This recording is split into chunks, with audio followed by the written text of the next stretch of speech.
What's up, y'all? This episode of Q Points discusses sexually explicit song lyrics in detail. It is intended for mature audiences. Listener discretion is advised. Put it in your mouth stresses me out. And I'm going to tell you why. It literally, even at my big age, this song is stressful because Akinyele does a couple of things in this that are crazy. We getting explicit. He's talking about chat. He literally says in the song, and this is crazy, down your throat like chloroseptic. That is the craziest with the gargling line. noises. Yes, bruh. I remember listening to this song like, what in God's name? There's no God in this.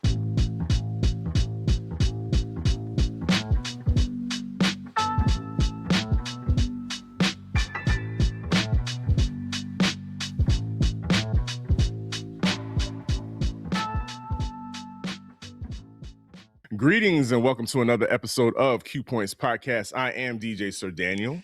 And my name is J. Ray, sometimes known by my government as Johnny Ray Cornegay III. And Sir Daniel, we were here for the time when suddenly our radio got just a little bit more expansive in the way our artists behaved. I like how you put that, expansive. You know, another word that starts with E, it became explicit. It did. It became like everything that was done in the back room or done, behind a curtain or was put into a paper bag was now on Front Street. And so we are talking about music, songs that are sexually explicit. And this is part of, J-Ray, this is part of our Summer of Sex series here on Q Points, because June is Black Music History Month, and it's also the summertime. And let's face it, y'all out there hunching, y'all are outside, and we've been outside for a very long time as the elder statesman in the room. And so we know that people are outside having fun and doing adult activities. And J-Ray, sometimes you just have to have a soundtrack to go along with that. Yeah, it's interesting that you talk about having a soundtrack because I will confess, and I think I've talked about this on the show before. We have, like we've had like a I'm about to do a thing mixtape. But the interesting thing about the sexual mixtape is, I think, one, we grew up with a lot of different music from a lot of different genres that could end up on that tape.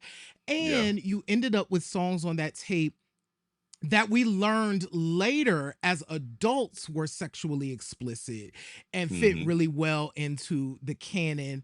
But growing up as kids, we didn't always know. And I think what's unique about 1996, that's the year we're going to talk about, so these songs are 30 years old, is we were firmly in, oh, we're just like saying the thing, and they are playing that on the radio. And that was crazy.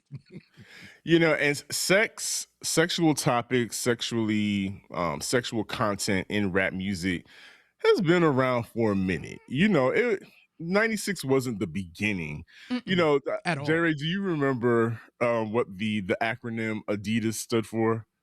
Yes. Stood for all day I dream about sex. Yeah. I mean, we were a bunch of horn dogs as kids, and that's just a natural thing. And of course, do you remember that one person that had the older brother that brought that magazine to school?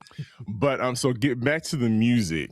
There are a few songs that J. Ray and I selected from 1996 that we are going to rate on a scale of 1 to 5, 1 being, I could play this in front of my mom, or 5 as absolutely not. This is way too disgusting for that lady to hear.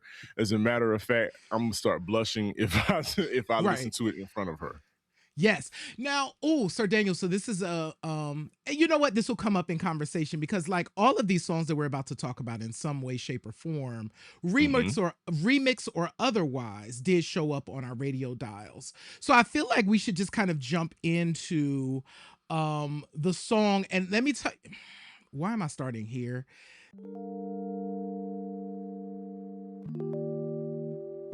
The first one on my list is Akinyele's Put It in Your Mouth. We're going all the way. Before I met you. Featuring, what was her name? Kia? I believe her name was Kia Jeffries. Kia Jeffries. Yes, Kia Jeffries. And this song has an Atlanta connection. So, so this song samples Brick's song called Fun. Brick is, of course, famous Atlanta-based band. Daz is their song that they're mostly known for. But of course, one of the lead of Brick was Sleepy Brown's dad. So this has a strong Atlanta connection. So the foundation of Put It in Your Mouth is Fun by Brick. So to further the Atlanta connection, J. Ray, years after Put It in Your Mouth became a smash hit in the streets, India.Arie took the same sample and flipped it for her song Video, which is a completely different subject matter. And I think she did that on purpose because India.Arie is super intentional about about her music and the message that she puts out. So I Put It in Your Mouth. I think, J. Ray, for me, I discovered Put It in Your Mouth on a cassette sampler given to me, I believe, could have been Earwax. I think it was Earwax. Jazz and one of the fellas up there put it in my bag after I purchased something else and gave it away because I think it was a part of like a Loud Summer 96 sampler because that was on Loud Records, right? And I popped it in, not thinking of anything, just listening to the song. And the way it comes on, J. Ray. Yeah. Kia Jeffries is singing her face off. Right. It sounds like they're in a juke joint. The piano's playing. And it sounds like she's the opening act for Suge Avery. And she's just singing her heart out. And then she not whispers, but then she starts wailing, put it in my mouth, jaw on the ground. I mean, literally floored, like, wait a minute, what's happening here? Where is this going? And then it goes into a full-fledged, the beat drops, it goes into a full-fledged tirade from Akinyele about his desires for oral pleasure and both his desire to give and receive and her part. Let me tell you something. You know what? Let's pace ourselves. I'm gonna pace myself because I'm getting ahead of myself. But yes, so that was my initial reaction, J. Ray, when I first heard the song. Where were you, and how did you come across the song, and what was your initial reaction? I do not remember how I first heard the song. And, I was taking in so much music at the time. It could have been on a mixtape. It could have been on late night hip hop radio.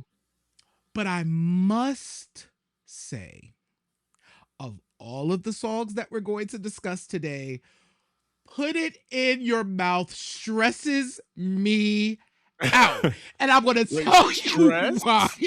It literally, even at my big age, this song is stressful because Akinyele does a couple of things in this that are crazy. He is talking about chapped. I'm going to just say the words. We're getting explicit. He's talking about chapped. He literally says in the song, and this is crazy, down your throat like chloroseptic. That is the craziest with the gargling line. Noises. Yes, bruh. I remember listening to this song like, what in God's name? There's no God in this. What is happening? God was not pleased. God turned his back and was like, what are y'all talking about? So I don't remember where it was when I first heard it. So of course I remember, I knew there was a clean version. It had to be on the radio first because I heard the clean version first. which is crazy that this song played on the radio even in its clean form. Yeah. Right. Yeah. And when I heard the explicit version, like the original, I was just like out of my mind, floored, but also fascinated because Black people, we just so creative. And so to your point, as after Akinyele gives us, I think, a couple bars, then Kia starts singing her bars. And that's where it got, I don't know if stressful was the word for me. At this point, I'm thoroughly amused. And not in a bad way. I am literally just caught off guard by the whole song. Yes. But then when she starts singing, "Look at you can flip it, you can taste it. I'm everything." And the way she just goes in and talks about her desires as well, it just, the whole format of it with her singing kind of threw me off, and I just found the whole thing hilarious. But at the same time, I'm in the car like head nodding it's away, it's like yeah, it's hitting. In my little Ford Taurus, my little 96 Ford Taurus, I am bopping along to this song. And J-Ray, on a scale of 1 to 5. Ooh. Absolute. I mean, for certain, without any kind of thinking, this is a number 5. Absolutely no way could I play this in front of my mother. No. I absolutely agree with you. This was definitely a 5 on my list. So this song gets 10 points on the freakiness scale, because even if this song came on the radio today, first of all, if this song came on the radio today and my mother was in the car, that means they're playing it during the day, and that is just crazy work. But if this song came on the radio and my mom was in the car, I'm literally changing the station. Even at my big age and her big age, I would be embarrassed to play this song. Like, oh, I'm so sorry. We have to switch it. We got to switch it up. And so this song has come up again on people's radars because Akinyele and Kia were recently featured in Cadillac Chronicles. Did you catch that? I didn't catch that. I didn't. Oh, here's why I didn't catch it. I caught the clip on Instagram. And I literally said this to Kipper. I said, why was they out in the street singing "Put It in Your Mouth"? Like this is like an open air car thing. A drop-top Cadillac, yeah. And I literally said, that's how much this song stresses me out. I was like, are they really out there singing this song in the streets? But to that point, J-Ray, I think in 2026, 30 years later, I really think that song is tame these days. That song, because of what, not just because of music, the way how far music has pushed things, but just media in general has pushed things to such an extent that we're not, things like that don't really shock us anymore. We're exposed to a lot now that I don't even think, with the drop top and with the music playing a lot, I really don't think people would even bat an eye. One, because the song it's a classic. It's a classic for all intents and purposes. And two, I think that the world is such a crazy place right now that song is a nursery rhyme right now in comparison to the things that we are going through in humanity right now. So my Lord, today. Shout out to Akinyele and Kia Jeffries. And I don't think it was, it could have been, it was a BMG mixtape. So BMG, whatever labels was under, because I think that album was under Stress Entertainment. So whatever labels were under the BMG umbrella was featured on that mixtape. So yeah, and I remember the album cover for this had the dripping with the dripping raspberry juice on the fork. Yeah, there's a lot going on. I don't remember any of the other songs on that EP. Actually, the follow up after that was so the clean version was called "Love Me for Free." But Will then you love me for free?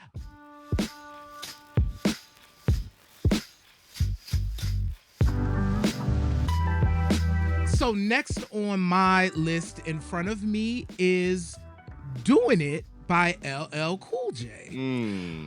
And And Sir Daniel, in a second, I do want you to really give us a little bit of, because there's an interesting history of this song that you are Absolutely. uniquely positioned to talk about. But I do want to set folks up for LL Cool J is a fascinating character in hip hop who has had many eras of his career.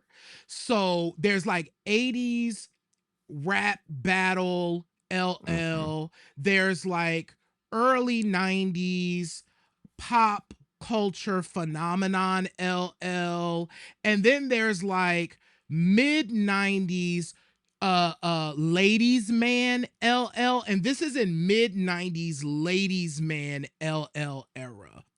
And Doing It came at that point in time when L was just kind of leaning into his hit song hip hop bag, but also being the ladies' man. So Doing It is kind of that. Also accompanied by a very popular music video that includes a lot of models and go-go dancing, etc. But this song uniquely samples, but more than samples in a lot of ways, very famous hip hop joint Wild Thing by Too Much. And I think that is a really interesting history, Sir Daniel, that I feel like we need to get into talking about Doing It. So, on the topic of rating these songs, and I'll say this at the beginning, I know we save it to the end, but LL's version of Doing It is actually, in my opinion, very tame in comparison Agreed. to the original version by Wild Thing, lead vocals by LeShaun, aka Almond Joy. Shout out to LeShaun, because I know sometimes we follow each other on Instagram, and she catches some of my the mixes and whatnot. And yeah, so if my grade for LL's Doing It is a 2, like I'm a that 2 could too. Okay. it could definitely be played at the family barbecue, because guess what? My mama and your mama are going to should me their shoulders just a little bit to it, because it's a groove. It's a groove. It just is. It's a bop, and doing it and doing it and doing it well, it's just something that people automatically will remember and start repeating over and over again. So the history for those of you who know, and for those of you who don't know, especially my Christopher Columbus generation kids, LL Cool J's Doing It is a remake of a 1988, as J. Ray said, underground hip hop song called Wild Thing by a group at the time called Too Much, which featured a rap artist by the name of LeShaun, aka Almond Joy, and her DJ Shortcut at the time. They were affiliated with the Native Tongues Posse. The record came out on Warlock Records. And I became familiar with that record via DJ Red Alert, because it used to ring off every Friday night. When it got a little later, DJ Red Alert would drop this song at that time she was 16, LeShaun, and the song samples Grace Jones, my Jamaican guy, my Jamaican guy. And so it's a very mellow, smooth track, and LeShaun, her rap matches the smoothness of the track. And so immediately this song is implicitly about sexual encounters with her love interest at the time. And it's explicit in the sense that she's very very intentional about her desires, which was very forward thinking for a female MC at that time, especially at her age. She was very upfront about her desires, her wanting it as much or even more than the guy. Yeah. And just describing where and how they were going to do it. And so the song keeps going, and at that point, this is like hot stuff for 1988. Yes. And we are like, and that's why it wasn't played until after a certain time on the Red Alert mix show. And so the song, J. Ray, the climax, literally the climax of the song, is Almond Joy, aka LeShaun, giving her best. And I think, didn't we do a episode about songs that contain You did. orgasms, or We we did. Go did back and watch our show about or orgasms. orgasms. Yes. We cover everything here on Q Mhm. Points. You hear me? We not scared at all. So the climax of the song is LeShaun having an orgasm, and the last thing you hear her say is "Wow, fame." So fast forward, fast forward 7 years later, LL Cool J is, to J Ray's point, Yeah. he's in his Flyboy Yeah. era, and he drops this. He drops "Doing It." It's an immediate hit. It's an immediate ads and rotations on the radio. The video is a hit. But to my ear, I'm like, oh, that's LeShaun on the hook. On the actual hook. Yep. On the actual hook, which was out to, for me, your female rap ambassador. For me, I'm like, oh, this is so cool that It's he a good actually look for reached her. back to her Mhm. and brought her up and said, hey, I know this was your joint, and acknowledged her and put her on the record. But then when the video dropped, there was no sign of LeShaun whatsoever, because I was excited to see what she was going to look like, and and maybe this was going to be a new start for her, because she had a lot of false starts Yep. in the industry. She had an album that was supposed to drop. Yep. We were ready for the album. That didn't happen on Tommy Boy. Then she was a part of the Flavor Unit, so we thought something was going to happen with Flavor Unit. So there were a lot of false starts to the actual a full album release from LeShaun. And if you were a fan of hers, that was disappointing. And for her not to show up in the video, that was also disappointing. And so that caused a little bit of controversy for LL Cool J, and the media was asking, well, why, where is LeShaun? Because hip hop heads knew who she was and knew that this was her song. And so when that came to a fever pitch, I think she appeared on a couple of performances, like on MTV or BET, some live performances. But then when the time came for touring and for other videos and whatnot, she still was not there. And I believe at the time I had either just had a baby or she was pregnant. And so that, of course, brings up the whole, women being body shamed, especially if you are pregnant, just had a baby, and weight comes into the equation. And so they've both talked about it ad nauseum, about both of their experiences. But LeShaun, of course, is the person that fully experienced it, and I believe you should go to her Instagram. She's talked about it numerous times and how she felt about it, and whether or not she felt like she was treated fairly.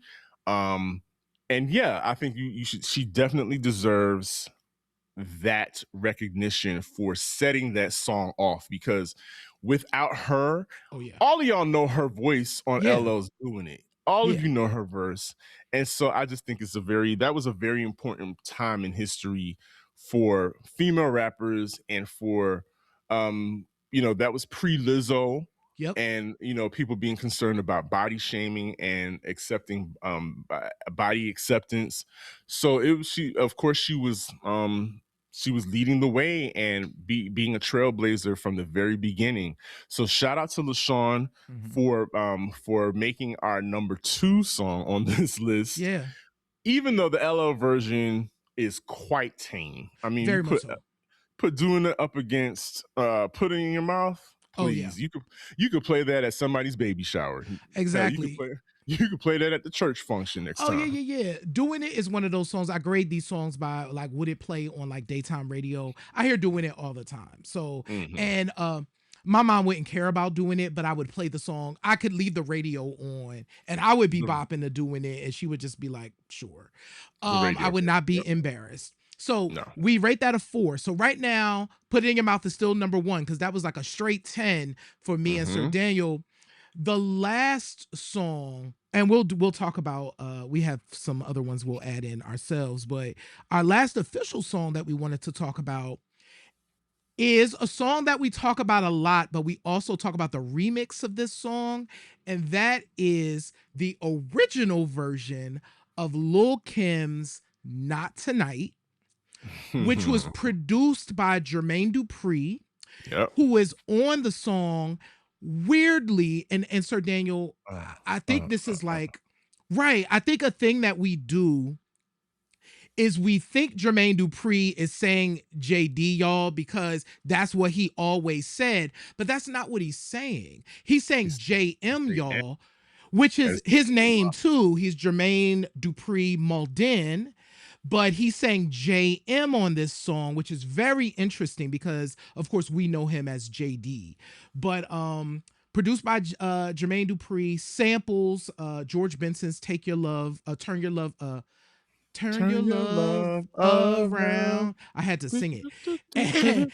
And this song for me is top Mhm. tier storytelling. One of the things that we forget Yeah. about with Lil Kim is hardcore is really just like a masterclass in women storytelling. And I think Not Tonight is just like a fun song for her to like get her stuff off about these men that she's interacted with and she's having some sort of sexual interactions with. But typically, and I don't know if you'll agree with this, Sir Daniel, is typically as a way to get things. So there's like a reciprocation, but there's also an enjoyment in.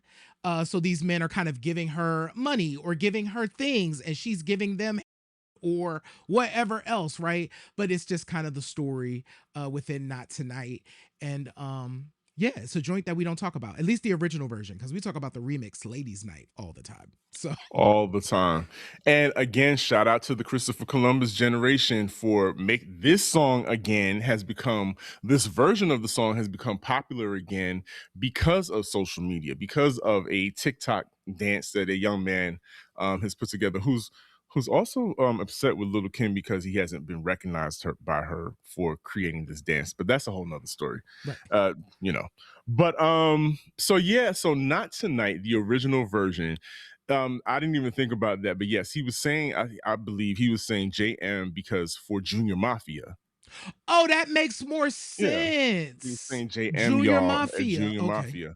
Okay. Because this was, I'm pretty certain, and when things get produced, they don't always, it's not linear like what we think is Yeah. produced and put out and given to you. A lot of these things are produced and set to the side because at that time, Lil Kim and Junior Mafia were a thing. Yeah. And so it could have been part of the Junior Mafia project, or we didn't know if it was going to be part of the Lil Kim project. So Right. I believe that's why he was saying JM, y'all. But I like anyway, that. so I will push back a little bit on you. I think what makes this song so titillating and so intriguing is the fact that I think that Lil Kim is withholding.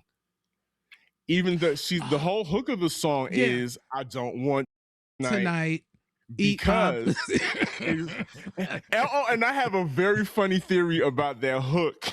So bear with me real quick. So the song is about withholding sex until you get what you want out of these dudes, right?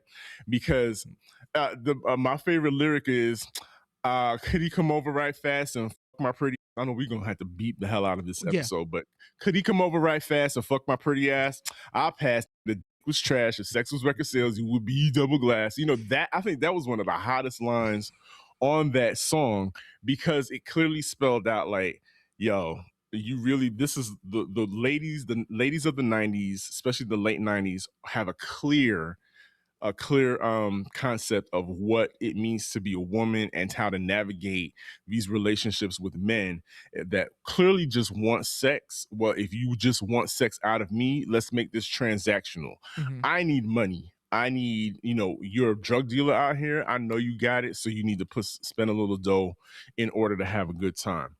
And so, okay. So my theory about the hook, J. Ray, the hook is, I don't want tonight. Eat my right. Okay. Jerry, do you remember in the early 80s the Kentucky Fried Chicken commercial? We do chicken right. Right. Oh, yeah. Eat my right. So I'm thinking Okay. that is an interpolation of Yes. That makes we're gonna sense. correlating eat my right, with We Do Chicken Right. I love us for real. I love black people for I real. love Jermaine Dupri, the genius that you are. I love that. And the ladies are singing to the top of their lungs on that song. But yes. So if we were going to rate that song, I think because Explicit, yes. You know what? A 5. I'm gonna give it a 5. Okay. I'm gonna give it a 5.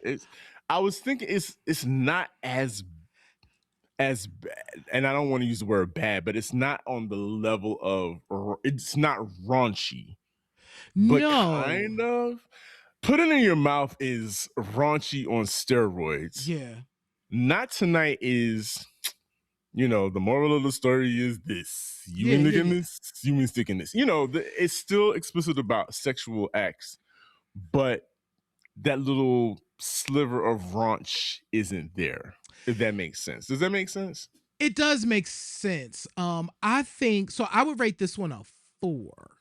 Okay. So in my case, because this song has that whole like real storytelling angle, I think I can separate it from like the raunchiness of Put It in Your Mouth, where I just think it's like explicitly describing like sexual acts. This is more like this woman telling stories that involve sex. And I feel like that's a little bit more passable for me. Now, would I turn off the radio still if the original version of Not Tonight shuffled up, unless there was some clean version that shuffled up? I probably would skip it because my mom would be like, now, what is this girl talking about? And what's she saying? What's she saying? But eat what? Eat what? But I do think like I see this is top tier storytelling for me. Like it reads like a like I could see these being like little vignettes, which is not a bad idea, Lil Kim. If you took Not Tonight and kind of broke these stories down into like, that would be masterwork. So Not Tonight is got a score of 9. So right now, still at number 1 is Put It in Your Mouth. Number 2, Not Tonight. A distant number 3 is Doin It. Let us know, y'all. So y'all have listened to us talk about some songs from 1996 that were explicit and rate them. What are some songs on your list that we did not talk about? Let us know what the song is and what your rating for the song is and why you rated it that way. Because we'll pull together a playlist and we might just include your song on there.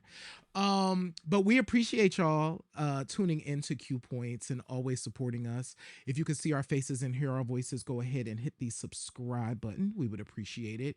Visit our website at qpoints.com. You can listen to our entire archive of shows. Make sure that you become a member. It helps to keep the lights on in Q Points land, and we would really appreciate the support. Check us out on Substack, where we have some additional content, and you can also shop our store at store.qpoints.com. We appreciate y'all. We love y'all. Absolutely. And like I say in every episode, in this life, you have a choice. You can either pick up the needle or you can let the record play. I am DJ Sir Daniel. And my name is J Ray, y'all. And this is Q Points Podcast, dropping the needle on Black music history. We will see you on the next go round. Q Points coming. Q Points coming. Q Points coming. Q Points coming. Don't y'all be raising the roof out here this week. Please don't.